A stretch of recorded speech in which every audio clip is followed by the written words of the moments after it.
ഓം നമോ നാരായണായ. ഓം നമോ നാരായണായ. ഓം നമോ നാരായണായ. ഓം നമോ നാരായണായ. ഓം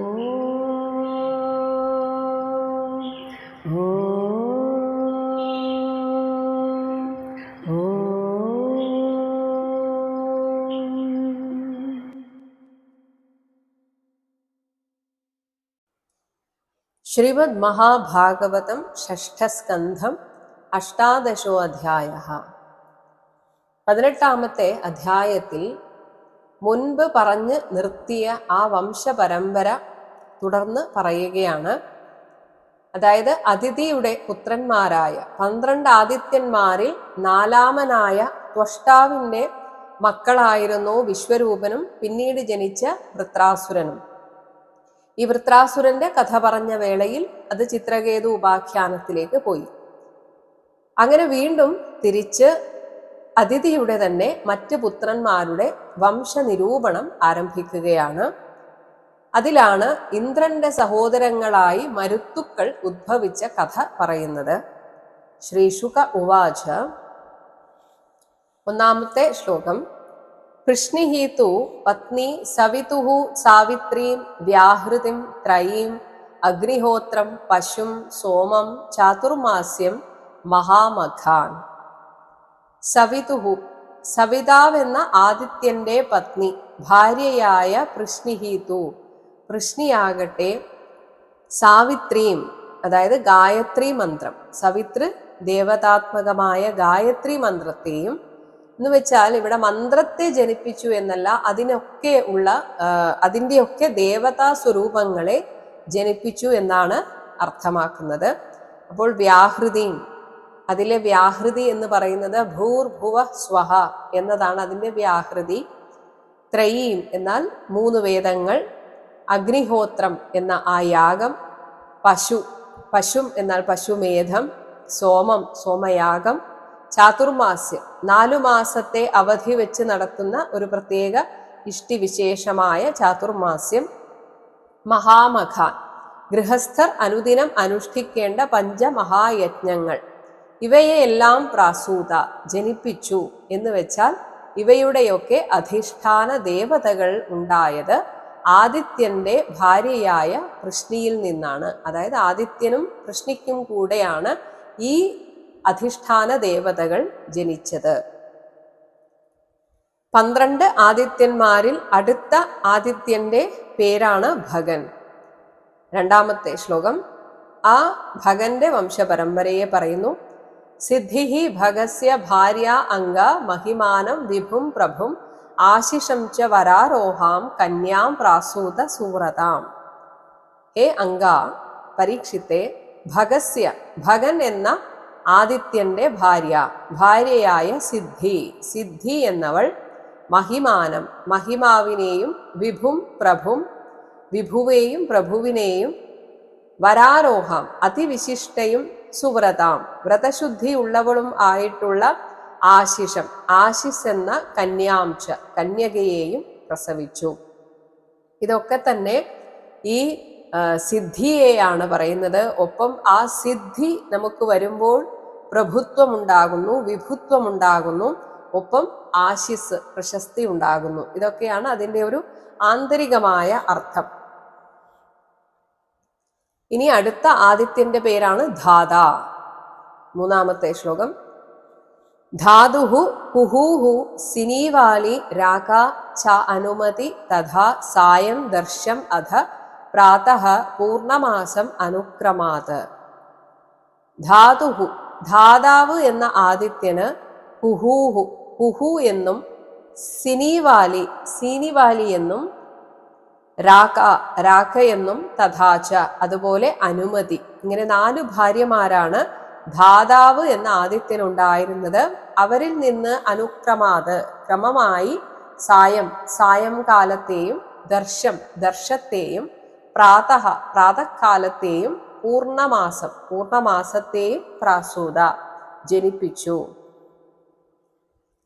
4ാമത്തെ ശ്ലോകത്തിൽ അതിഥിയുടെ മക്കളിൽ 8ാമനായ 12 ആദിത്യന്മാരിൽ 8ാമനായ വിധാതാവിൻ്റെയും പിന്നീട് വരുണൻ എന്ന 9ാമന്റെയും വംശത്തെ കുറിച്ച് പറയുന്നു. അഗ്നീൻ പുരീഷ്യാൻ ആധത്ത് ക്രിയായാം സമനന്തരഃ ചർഷണി വരുണസ്യ ആസീത് യസ്യാം ജാതോ ഭൃഗുഹു പുനഃ. സമനന്തരഃ തൊട്ടടുത്തുള്ള 8ാമനായ വിധാതാവ് എന്ന ആ ആദിത്യന് ക്രിയായാം, ക്രിയ എന്ന പത്നിയിൽ പുരീഷ്യാൻ, പുരീഷ്യ എന്ന് പേരുള്ള അഗ്നീൻ 6 തരത്തിലുള്ള ചയന അഗ്നികളെ ആധനം ചെയ്തു. ഇനി വരുണസ്യ, വരുണൻ എന്ന 9ാമത്തെ ആദിത്യന്റെ ഭാര്യ ചർഷണി ആസീത്, ചർഷണി എന്നവളായിരുന്നു. യസ്യാം ഇവളിലാണ് ഭൃഗുഹു, ഭൃഗുമുനി വീണ്ടും ജനിച്ചു എന്നാണ്. പുനഃ ജാതഃ, കാരണം ആദിയിൽ മറ്റൊരു കൽപ്പത്തിൽ ഈ ഭൃഗുമുനി ബ്രഹ്മപുത്രനായിരുന്നു. ഇപ്പോൾ വീണ്ടും ഭൃഗു മഹർഷിയായിട്ട് പുനഃ ജാതഃ, ചർഷണി എന്ന വരുണന്റെ ഭാര്യയായ ചർഷണിയിൽ വീണ്ടും ജനിച്ചു. ഇനി രാമായണ കർത്താവായ വാൽമീകി മഹർഷി ആദ്യം ഒരു കാട്ടാളനായിരുന്നു എന്നാണ് നമ്മൾ കേട്ടത്. എന്നാൽ ശരിക്കും ആ കാട്ടാളനായി ജീവിക്കുമ്പോഴും അദ്ദേഹം ഒരു ബ്രാഹ്മണൻ തന്നെ ആയിരുന്നു എന്നാണ് പറയപ്പെടുന്നത്. പക്ഷേ എന്തോ കാരണത്താൽ അദ്ദേഹത്തിന് ആ കാട്ടാള ജന്മം അല്ലെങ്കിൽ അവരുടെ കൂടെ ഒരു ജന്മം ഉണ്ടായതാണ്. അപ്പോൾ ഈ വാൽമീകി മഹർഷിയും വരുണന്റെ മകനാണത്രേ. 5ാമത്തെ ശ്ലോകം. വാൽമീകി ച മഹായോഗി വൽമീകാത് അഭവത് കില അഗസ്ത്യഃ ച വസിഷ്ഠഃ ച മിത്രാവരുണയോഹോ ഋഷി. മഹായോഗി വാൽമീകി ച, യോഗിവര്യനായ വാൽമീകിയും പിന്നീട് വൽമീകാത് പുറ്റിൽ നിന്ന് അഭവത് ഉണ്ടായല്ലോ. ഈ വാൽമീകി യഥാർത്ഥത്തിൽ വരുണപുത്രനായിരുന്നു കില, അങ്ങനെയാണെന്ന് പറയുന്നു. ഇനി അതുപോലെ ഋഷിമാരായ അഗസ്ത്യഃ വസിഷ്ഠഃ ച, അഗസ്ത്യനും വസിഷ്ഠനും ഈ പറഞ്ഞ വരുണന്റെയും അതുപോലെ 10ാമത്തെ ആദിത്യനായ മിത്രന്റെയും, അതാണ് മിത്രാവരുണയോഹോ, പൊതുവിലുള്ള മക്കളായിട്ട് പറയുന്നു. അതായത് അഗസ്ത്യനും വസിഷ്ഠനും മിത്രാവരുണന്മാർ, ഇവിടെ 2 പുരുഷന്മാരാണ്. 2 പുരുഷന്മാരുടെ രേതസ്സിൽ നിന്ന് ഉണ്ടായവരാണ് അഗസ്ത്യനും വസിഷ്ഠനും. അതുകൊണ്ട് അവരുടെ മക്കളായിട്ടാണ് പറയുന്നത്. ഇത് കേൾക്കുമ്പോൾ ഒരു അതിശയം തോന്നും, അതെങ്ങനെയാണ് 2 പുരുഷന്മാരുടെ മക്കളായിട്ട് പറയുന്നത്? അതിന്റെ ഉത്തരമാണ് 6ാമത്തെ ശ്ലോകം.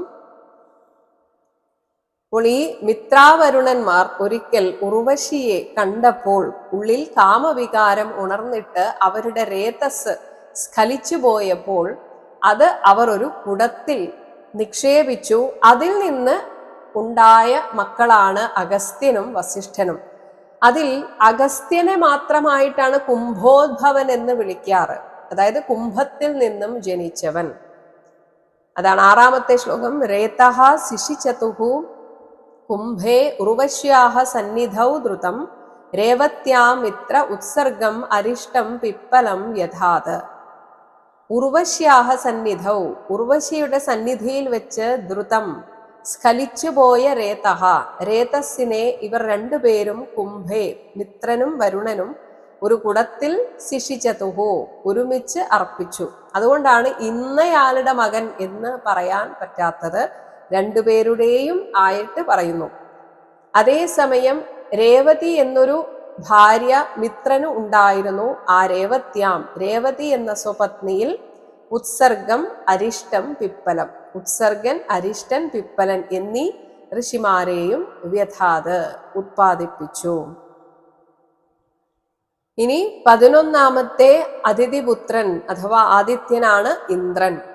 ആ ഇന്ദ്രന്റെ വംശപരമ്പരയെ കുറിച്ച് പറയുന്നു. 7ാമത്തെ ശ്ലോകം. പൗലോമ്യാം ഇന്ദ്ര ആധത്ത 3 പുത്രാനിതി നഹ ശ്രുതം ജയന്തം ഋഷഭം ദാത തൃതീയം മീഢുഷം പ്രഭുഹു. ഹേ താത, കുഞ്ഞെ പരീക്ഷിത്തെ, പ്രഭുഹു ഇന്ദ്രഃ, ദേവാധിപനായ ഇന്ദ്രൻ എന്ന 11ാമത്തെ അതിഥിപുത്രൻ. അതിഥിപുത്രൻ എന്നതുകൊണ്ടാണ് ആദിത്യൻ എന്ന പേര്. ഈ അതിഥിപുത്രനായിട്ടുള്ള ഇന്ദ്രൻ പൗലോമ്യ ശചീദേവിയിൽ 3 പുത്രാൻ ആധത്ത 3 മക്കളെ ജനിപ്പിച്ചു ഇതി നഹശ്രുതം എന്ന് ഞാൻ കേട്ടിട്ടുണ്ട്.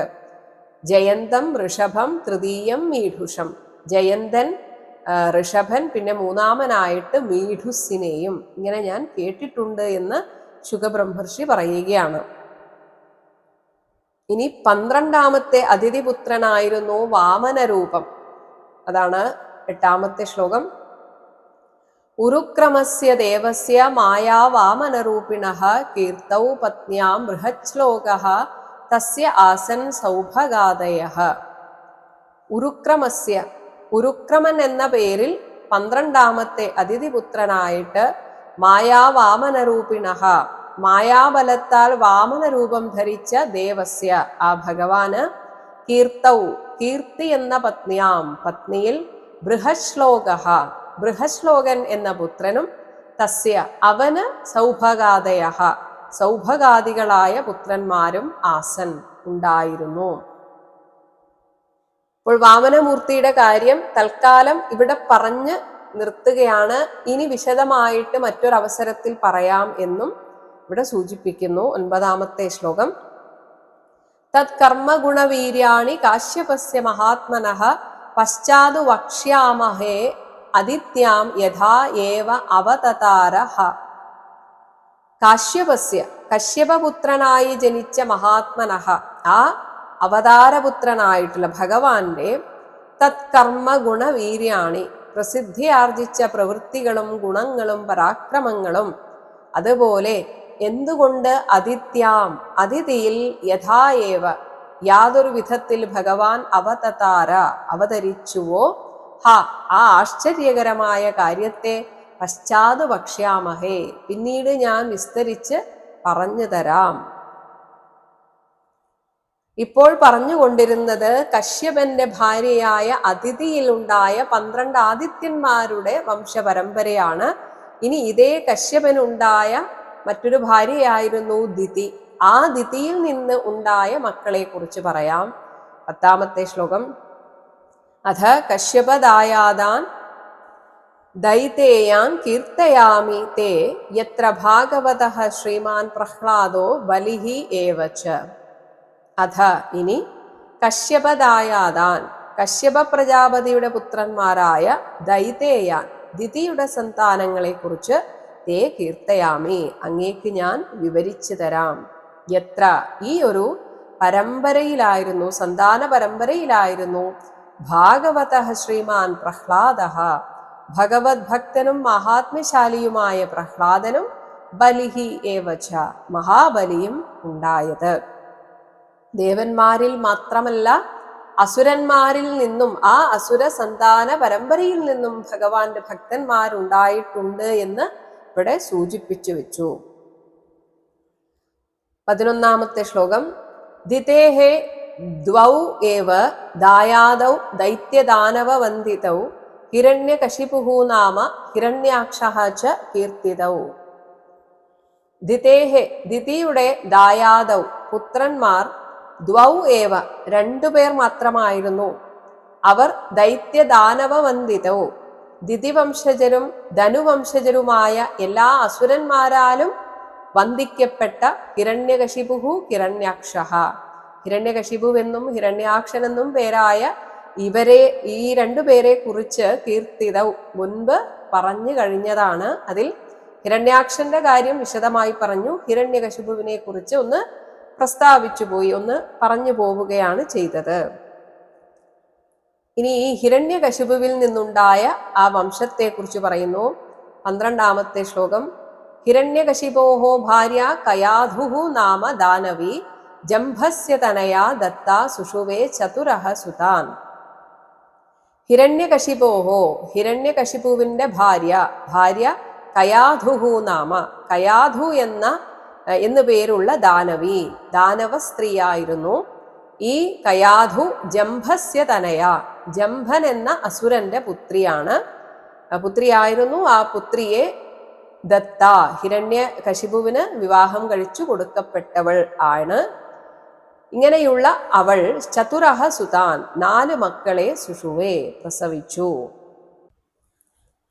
ഈ ഹിരണ്യകശിപുവിന്റെ 4 ആൺമക്കളെയും ഒരു മകളെയും കുറിച്ചാണ് പറയുന്നത്. 13ാമത്തെ ശ്ലോകം. സംഹ്ലാദം പ്രാഗ് അനുഹ്ലാദം ഹ്ലാദം പ്രഹ്ലാദം ഏവച തത്സ്വസാ സിംഹികാ നാമ രാഹും വിപ്രചിതഃ അഗ്രഹീത്. പ്രാഗ് ആദ്യം സംഹ്ലാദം, സംഹ്ലാദനെയും പിന്നെ അനുഹ്ലാദം, അനുഹ്ലാദനെയും ഹ്ലാദം, ഹ്ലാദനെയും പ്രഹ്ലാദം ഏവച ഭക്തോത്തമനായ പ്രഹ്ലാദനെ തന്നെയും പ്രസവിച്ചു.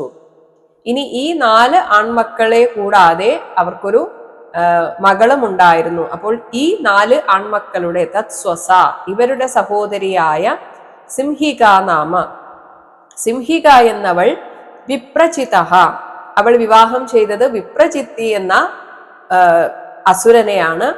ആ വിപ്രചിത്ത് എന്ന സ്വഭർത്താവിൽ നിന്ന് രാഹും അഗ്രഹീത്, രാഹു എന്ന അസുരനെ പുത്രനെ സ്വീകരിച്ചു. അപ്പോൾ ഈ ഒരു പരമ്പരയാണ് പിന്നീട് പറയുന്നത്. ഈ പറഞ്ഞ രാഹുവിനെയാണ് പിന്നീട് അമൃതപാനം ചെയ്തുകൊണ്ടിരിക്കെ ഭഗവാൻ മഹാവിഷ്ണു ചക്രം കൊണ്ട് ശിരസിനെ അറുത്തത്. ആ കാര്യമാണ് 14ാമത്തെ ശ്ലോകത്തിൽ പറയുന്നത്. ശിരഹ അഹരത് യസ്യ ഹരിഹി ചക്രേണ പിബതഃ അമൃതം സംവാദസ്യ കൃതിഹി ഭാര്യ അസൂത പഞ്ചജനം തതഃ.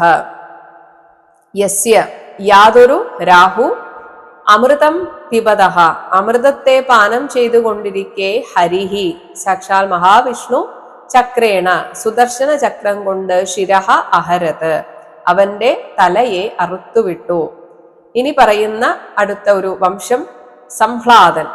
ഈ പറഞ്ഞ 4 പേരിൽ ഒരാളായ സംഹ്ലാദന്റെ ഭാര്യ കൃതിഹി, ആ സംഹ്ലാദന്റെ ഭാര്യ കൃതി, അവർക്ക് ജനിച്ച മകൻ പഞ്ചജനൻ, പഞ്ചജനം തതഃ അസൂത അവരിൽ നിന്ന് ഉണ്ടായി. 15ാമത്തെ ശ്ലോകം. ഹ്ലാദസ്യ ധമനിഹി ഭാര്യ അസൂത വാതാപിം ഇല്വലം യഹ അഗസ്ത്യായ തു അതിഥയേ പേജേ വാതാപിം ഇല്വലം. ഹ്ലാദസ്യ ഭാര്യ ധമനിഹി, ഹ്ലാദന്റെ ഭാര്യ ധമനി, ഇവർക്കുണ്ടായ 2 മക്കളാണ് വാതാപിയും ഇല്വലനും. ഈ 2 അസുരന്മാരുടെ ഇവരെ അസൂത ഇവരെ പ്രസവിച്ചു എന്ന് പറഞ്ഞിട്ട് പിന്നീട് പറയുന്നു ഇവരുടെ ജീവിതത്തിൽ നടന്നൊരു സംഭവമുണ്ട്. അതായത് ഈ ഇല്വലനും വാതാപിയും മഹർഷിമാരെയൊക്കെ വകവരുത്താൻ കണ്ടുപിടിച്ചൊരു വഴിയായിരുന്നു. വാതാപി ആടിന്റെ ആകൃതി പൂണ്ടിട്ട് അവിടെ നിൽക്കും. എന്നിട്ട് ആ ആടിനെ കൊന്ന് കറി വെച്ചിട്ട് മഹർഷിമാർക്ക് കൊടുക്കും. എന്നിട്ട് അവർ അത് കഴിച്ചു കഴിഞ്ഞാൽ ഈ ഇല്വലൻ വിളിക്കും, വാതാപി പുറത്തുവാ എന്ന് വിളിക്കും. അങ്ങനെ ഈ ഋഷിമാരുടെയൊക്കെ വയറ് പിളർന്ന് ഈ വാതാപി പുറത്തേക്ക് വരും. അതായിരുന്നു ഇവരുടെ പ്രധാന പരിപാടി. ഈ സമയത്ത് ഇതേ വഴിയിൽ അഗസ്ത്യ മഹർഷിയെയും ഇല്ലാതാക്കാൻ വിചാരിച്ചു. അങ്ങനെ അഗസ്ത്യമുനിക്ക് വേണ്ടി, അതാണ് അതിഥയെ അഗസ്ത്യായ, ഒരിക്കൽ അതിഥിയായി വന്ന അഗസ്ത്യമുനിക്ക് വേണ്ടി യഹതു യാതൊരുവനാണോ ആടിന്റെ ആകൃതി പൂണ്ട വാതാപിം വാതാപിയെ പേജെ പാകം ചെയ്തത്, അങ്ങനെയുള്ള ആ ഇല്വലനും ഇതേപോലെ ആടിന്റെ ആകൃതി സ്വീകരിക്കുന്ന വാതാപിയുമാണ് ഇവരുടെ ഈ ഹ്ലാദന്റെ മക്കൾ, ധമനിയുടെയും മക്കൾ. അപ്പോൾ പിന്നെ അഗസ്ത്യ മഹർഷിക്ക് ഉള്ള സിദ്ധി കൊണ്ട് ഈ വാതാപിയെ അവിടെ വയറ്റിൽ വെച്ച് തന്നെ ഇല്ലാതാക്കി എന്നാണ് ആ കഥ. അതിന്റെ കൃത്യമായ ഒരു കഥ ഞാൻ ഓർക്കുന്നില്ല, ഇത് കേട്ടിട്ടുള്ള ഒരു കഥയാണ്. ഇനി അനുഹ്ലാദന്റെയും പ്രഹ്ലാദന്റെയും പരമ്പരയെ കുറിച്ച് പറയുന്നു. 16ാമത്തെ ശ്ലോകം. അനുഹ്ലാദസ്യ സൂർമ്യായാം ബാഷ്കളഃ ബാഷ്കളോ മഹിഷഃ തഥാ വിരോചനഃ തു പ്രാഹ്ലാദിഃ ദേവ്യാഃ തസ്യാഃ അഭവത് ബലിഃ. അനുഹ്ലാദസ്യ സൂർമ്യായാം, അനുഹ്ലാദന് സൂർമ്യയിൽ ബാഷ്കളഃ ബാഷ്കളനും തഥാ മഹിഷഃ പിന്നീട് മഹിഷൻ എന്നൊരു മകനും ഉണ്ടായി. ഇനി പ്രഹ്ലാദന്റെ മകനാണ് വിരോചനൻ. അതാണ് വിരോചനഹതു പ്രഹ്ലാദിഹി, പ്രഹ്ലാദന്റെ പുത്രനാകുന്നു. ഇനി ഈ വിരോചനന്റെ ഭാര്യയാണ് ദേവി. തസ്യ ദേവ്യാഹ, ഈ വിരോചനന്റെ പത്നിയായ ദേവിയിൽ നിന്ന് അവർക്കുണ്ടായ മകനാണ് ബലി, മഹാബലി. അങ്ങനെ ബലിഹി അഭവത്. അപ്പോൾ പ്രഹ്ലാദന്റെ മകൻ വിരോചനൻ, വിരോചനന്റെ മകൻ മഹാബലി. ഇനി ഈ മഹാബലിക്ക് ഉണ്ടായ മകനാണ് ബാണൻ. ബാണനും പിന്നെ 100 മക്കളും ഉണ്ടായി എന്ന് പറയുന്നു. 17ാമത്തെ ശ്ലോകം. ബാണജ്യേഷ്ഠം പുത്രശതം അശനായാം തതഃ അഭവത് തസ്യ അനുഭാവഃ സുശ്ലോക്യഃ പശ്ചാത് ഏവ അഭിധാസ്യതേ. തതഃ, ഈ മഹാബലിയിൽ അശനായാം, അശനയ്ക്ക് ഉണ്ടായ ബാണജ്യേഷ്ഠം, ബാണൻ എന്ന മൂത്ത മകൻ ഉൾപ്പെടെ പുത്രശതം 100 മക്കൾ അഭവത് ഉണ്ടായി. ഈ ബാണാസുരനുമായിട്ടാണ് ഭഗവാൻ കൃഷ്ണൻ നേരിട്ട് യുദ്ധം ചെയ്തത്. അതാണ് ബാണയുദ്ധം എന്ന പ്രസിദ്ധമായ ആ ഒരു ഭാഗം നമ്മൾ നാരായണീയത്തിൽ പഠിച്ചിട്ടുണ്ട്. അതൊക്കെ ഇനി വരും, ഭഗവാന്റെ കഥ പറയുമ്പോൾ വരും. ഇങ്ങനെ തസ്യ, ഈ മഹാബലിയുടെ സുശ്ലോക്യഃ, കീർത്തനീയമായ അനുഭാവഃ, മഹിമ പശ്ചാത് ഏവ, ഈ മഹാബലിയുടെ കഥയും മഹാത്മ്യവും ഇനി വരുന്ന സ്കന്ധത്തിൽ അഭിധാസ്യതേ, പറയുന്നതാണ്. മഹാബലിയുടെ കൊട്ടാരത്തിന്റെ കാവലിന് വാമനമൂർത്തിയാണെങ്കിൽ ഈ ബാണന്റെ കാവലിനിരിക്കുന്നത് സാക്ഷാൽ പരമേശ്വരനാണ്. ബാണൻ ഒരു ശിവഭക്തനാണ്. ആ കാര്യമാണ് 18ാമത്തെ ശ്ലോകത്തിൽ പറയുന്നത്. ബാണഃ ആരാധ്യ ഗിരിശം ലേഭേ തദ്ഗണമുഖ്യതാം യത് പാർശ്വേ ഭഗവാൻ ആസ്തേഹി അദ്യാപി പുരപാലകഃ. ബാണഃ, ബാണൻ, ഗിരിശം ആരാധ്യ, മഹാദേവനെ ആരാധിച്ച്, തത് ഗണമുഖ്യതാം, അവിടുത്തെ പാർഷദ സംഘത്തിലെ പ്രധാന സ്ഥാനത്തെ, അദ്യാപി, ഈ കഥ പറഞ്ഞു കൊടുക്കുന്ന ആ സമയത്തും പറയുകയാണ്, ഇപ്പോഴും ഭഗവാൻ മഹാദേവൻ യത് പാർശ്വേ, ഈ ബാണന്റെ അടുക്കൽ, പുരപാലകഃ, രാജധാനിയുടെ കാവൽക്കാരനായിട്ട് ആസ്തേ, ഇരിക്കുന്നു. ഇനി ദിതിയുടെ മക്കളുടെ കാര്യമാണ് പറഞ്ഞുകൊണ്ടുവന്നത്. ആ സമയത്താണ് 49 മരുത്തുക്കൾ ദിതിക്ക് മക്കളായി ഉണ്ടായി എന്ന കാര്യം പറയുന്നത്. അതാണ് 19ാമത്തെ ശ്ലോകം. മരുതഃ ച ദിതേഹേ പുത്രാഃ 49 അധികാഃ തേ ആസൻ അപ്രജാഃ സർവേ നീതാഃ ഇന്ദ്രേണ സാത്മതാം. ദിതേഹേ പുത്രാഃ, ദിതിയുടെ പുത്രന്മാരായ മരുതഃ ച, മരുത്തുക്കളും, 9 അധികാഃ 49, 9 അധികമായ 40 പേർ, അപ്പോൾ 49 പേർ ഉണ്ട്. ഇവർ ഇന്ദ്രേണ, ഇന്ദ്രനാൽ സാത്മതാം, സ്വതുല്യരൂപതയെ നീതാഹ, പ്രാപിപ്പിക്കപ്പെട്ടു. അതായത് ഇന്ദ്രൻ തന്റെ സഹോദരങ്ങളായിട്ട് അവരെ അംഗീകരിച്ച് ഇന്ദ്രനെ പോലെ തന്നെ അവർ ആയിത്തീർന്നു. എന്നാൽ അവർക്ക് മക്കളില്ല, അവരുടെ വംശപരമ്പര പറയാനില്ല എന്നതാണ്. തേ സർവേ, അവരെല്ലാവരും അപ്രജാഹ ആസൻ, സന്താനങ്ങൾ ഇല്ലാത്തവരായി ഭവിച്ചു. പക്ഷെ ഇവിടെ പറഞ്ഞത് ഇന്ദ്രൻ തന്റെ സഹോദരങ്ങളായി സ്വീകരിച്ച് ഇന്ദ്രനെ പോലെ തന്നെ ആയി. അപ്പോൾ ദിതിയുടെ മറ്റു മക്കളൊക്കെ അസുരന്മാരാണ്. ഇവിടെ ഇന്ദ്രനെ പോലെ ആയി എന്ന് പറയുമ്പോൾ അവർ ദേവന്മാരായി. അപ്പോൾ ദിതിയുടെ മക്കൾ എങ്ങനെയാണ് ദേവന്മാരായി മാറിയത്, അല്ലെങ്കിൽ എങ്ങനെയാണ് അവരെ ദേവന്മാരായി കണക്കാക്കുന്നത് എന്നൊരു സംശയം പരീക്ഷിത്ത് ചോദിക്കുകയാണ്. അതിന്റെ ഉത്തരമായിട്ടാണ് മരുത്തുക്കളുടെ കഥ വരുന്നത്. രാജ ഉവാച, പരീക്ഷിത്ത് ചോദിക്കുന്നു. 20ാമത്തെ ശ്ലോകം. കഥം തേ ആസുരം ഭാവം അപോഹ്യ ഔത്പത്തികം ഗുരോ ഇന്ദ്രേണ പ്രാപിതാഹ സാത്മ്യം കിം തത് സാധു കൃതം ഹിതൈഹി. ഹേ ഗുരു, അല്ലയോ ആചാര്യ, തേ, ദിതിയുടെ മക്കളാണല്ലോ ഈ പറയുന്ന മരുത്തുക്കൾ. അവർക്ക് സ്വാഭാവികമായും വന്നു ചേരേണ്ടത് ഔത്പത്തികം, ജന്മസിദ്ധമായി അവർക്ക് വരേണ്ടത് ആസുരം, ആസുരികമായ ഭാവമാണല്ലോ.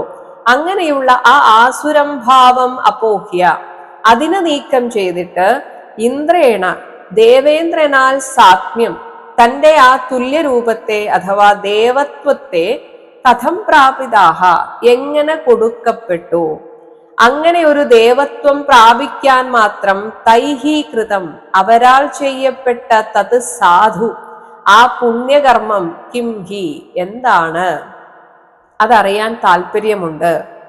ഇത്രയും നേരം അങ്ങ് പറഞ്ഞ അവരൊക്കെ ദൈത്യന്മാരാണ്, ദിതിയുടെ മക്കൾ. പക്ഷെ ഇവിടെ അങ്ങ് പറഞ്ഞു ഈ 49 മരുത്തുക്കൾ ദേവന്മാരായി തീർന്നു എന്ന്. അതെങ്ങനെ എന്ന് എനിക്ക് മനസ്സിലായില്ല.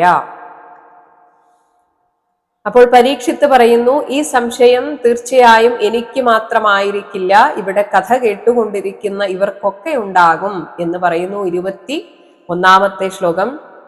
ഇമേ ശ്രദ്ധധതേ ബ്രഹ്മൻ ഋഷയഃ ഹി മയാ സഹ പരിജ്ഞാനായ ഭഗവൻ തത് നഹ വ്യാഖ്യാതും അർഹതേ. ഹേ ബ്രഹ്മൻ, മയാ സഹ ഹി, എന്നോടുകൂടെ ഇവിടെ ഇരിക്കുന്ന ഇമേ ഋഷയഃ, ഈ ഋഷിമാരും ഈ ഞാൻ ചോദിച്ച ഈ ചോദ്യത്തിന്റെ ഉത്തരം പരിജ്ഞാനായ, അറിയുന്നതിനായി ശ്രദ്ധധതേ, ശ്രദ്ധിക്കുന്നുണ്ട്, അവരും ശ്രദ്ധയോടെ കേൾക്കുന്നുണ്ട്. അതുകൊണ്ട് തത് ഭഗവൻ നഹ, ഞങ്ങൾക്ക് വേണ്ടി ആ കാര്യം വ്യാഖ്യാതും അർഹതി, അങ്ങ് വിസ്തരിച്ച് പറയേണ്ടതാണ്. ഞങ്ങൾക്ക് ഈ ഒരു സംശയമുണ്ട്, അതിന്റെ ഉത്തരം അങ്ങ് പറയൂ. ഇനി സൂതനാണ് സംസാരിക്കുന്നത്. സൂത ഉവാച, അതായത് ആദ്യത്തെ ആ ഒരു സന്ദർഭത്തിലേക്ക് ശൗനകാദികളോട് പറഞ്ഞതായിട്ട് പറയുന്നു. 22-ാമത്തെ ശ്ലോകം. തത് വിഷ്ണുരാതസ്യ സഹ ബാദരായണിഹി വചഃ നിശമ്യ ആദൃതം അല്പം അർത്ഥവത് സഭാജയൻ സന്നിഭൃതേന ചേതസ ജഗാദ സത്രായണ സർവദർശനഃ. സത്രായണ, സത്രത്തെ ആശ്രയിച്ചിരിക്കുന്ന അലയോ ശൗനകരെ ഇന്ന് സൂതൻ വിളിക്കുന്നു. ബാദരായണിഹി, ഇങ്ങനെ പരീക്ഷത്തിനാൽ ചോദിക്കപ്പെട്ട വ്യാസപുത്രനും സർവദർശനഃ, എല്ലാം അറിയുന്നവനുമായ സഹ, ആ ശുഗബ്രഹ്മർഷി വിഷ്ണുരാതസ്യ, പരീക്ഷത്തിന്റെ ആദൃതം വിനയത്തോടുകൂടിയുള്ള അല്പം പരിമിതവും അർത്ഥവത് എന്നാൽ അർത്ഥവും ഉള്ള തതുവചഃ, ആ വചസ്സിനെ ആ വാക്കിനെ നിശമ്യ കേട്ടതിന് ശേഷം സന്നിഭൃതേന ആനന്ദം തിങ്ങുന്ന ചേതസ മാനസത്താൽ സഭാജയൻ ആ ചോദ്യത്തെ ആദരിച്ചുകൊണ്ട് ജഗാദ ഇപ്രകാരം അരുളി ചെയ്തു. കാരണം അത്ര ശ്രദ്ധയോടെയാണ് പരീക്ഷിത്ത് കഥ കേൾക്കുന്നത് എന്ന് ശുഗബ്രഹ്മർഷിക്ക് മനസ്സിലായി. അങ്ങനെയാകുമ്പോൾ മാത്രമേ ഇങ്ങനെയുള്ള ചോദ്യങ്ങൾ വരികയുള്ളൂ. ആ ശ്രദ്ധയെ അഭിനന്ദിച്ചുകൊണ്ടാണ് ശുഗബ്രഹ്മർഷി ഈ മരുത്തുക്കളുടെ ഉദ്ഭവ കഥ പറഞ്ഞു തുടങ്ങുന്നത്. അപ്പോൾ കഥ കേൾക്കുന്നവർക്ക് തീർച്ചയായും വേണ്ട ഒന്നാണ് ശ്രദ്ധ. അത്രയും ശ്രദ്ധയോടെ ആ കഥ കേൾക്കുമ്പോഴാണ് അതിനുള്ളിലെ സംശയങ്ങൾ പുറത്തേക്ക് വരികയുള്ളൂ. അതുപോലെ തന്നെ ഒരു ഗുരു അവരുടെ സംശയത്തെ ക്ഷമയോടെ ഇല്ലാതാക്കേണ്ടതുണ്ട്, ആ സംശയത്തെ ദൂരീകരിക്കേണ്ടതുണ്ട്. അങ്ങനെ ഒരു നല്ല ഗുരുവായും ശുഗബ്രഹ്മർഷി മാറുന്നു എന്നതാണ് ഇതിലൂടെ കാണിക്കുന്നത്. ഹരേ രാമ ഹരേ രാമ ഹരേ രാമ രാമ ഹരേ കൃഷ്ണ ഹരേ കൃഷ്ണ കൃഷ്ണ ഹരേ രാമ ഹരേ രാമ ഹരേ രാമ രാമ ഹരേ കൃഷ്ണ കൃഷ്ണ ഹരേ രാമ രാമ ഹരേ കൃഷ്ണ ഹരേ രാമ രാമ ഹരേ കൃഷ്ണ.